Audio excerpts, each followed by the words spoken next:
Comment est née l'idée de créer ces nuits de la villa? C'est un peu la suite des nuits d'Alziprat, les fameuses nuits d'Alziprat que les moins jeunes connaissent et se rappellent, puisque ça a été le grand événement corse et au-delà des grandes nuits de la musique classique avec le baron Henri Louis Lagrange et surtout Blaise Orsini qui nous fait l'honneur ce soir d'être parmi nous. Donc j'ai eu ce grand souvenir et je me suis dit qu'il y avait un vide dans le domaine.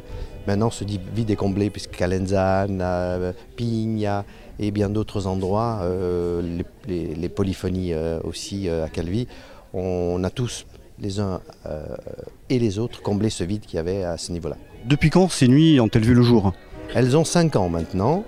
Avec une idée directrice, c'était le caritatif, c'est-à-dire que nous faisons toutes les recettes. Alors il y a des années où nous faisons des tombolas, d'autres où on se contente, si vous voulez, d'avoir les dons, mais on a eu quand même depuis 5 ans quelques généreux donateurs qui nous ont permis d'acheter plus de 200 000 € pour l'hôpital de Calvi, qui sont des appareils adaptés à la cardiologie, à la gynécologie, à plein de domaines, surtout des accessoires majeurs pour compléter le dispositif de l'hôpital.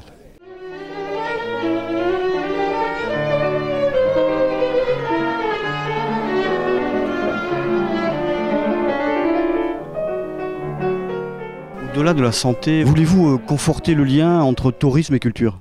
Oui, c'est indispensable. Sans un véhicule culturel, le tourisme ne prendra pas ses racines les meilleures. Il est évident que nous sommes un peu faibles dans le domaine en Corse.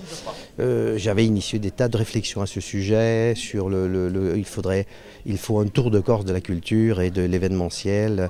Et ensuite, nous pourrons, c'est indispensable. Voilà, les grandes régions touristiques, les grands événements permettent, si vous voulez, aux visiteurs, d'abord d'être en cohérence avec le visité et qui noue des liens. Et deuxièmement, ça permet de fidéliser une clientèle. Sinon, on aura toujours un tourisme de cueillette. Alors, concrètement, comment y parvenir?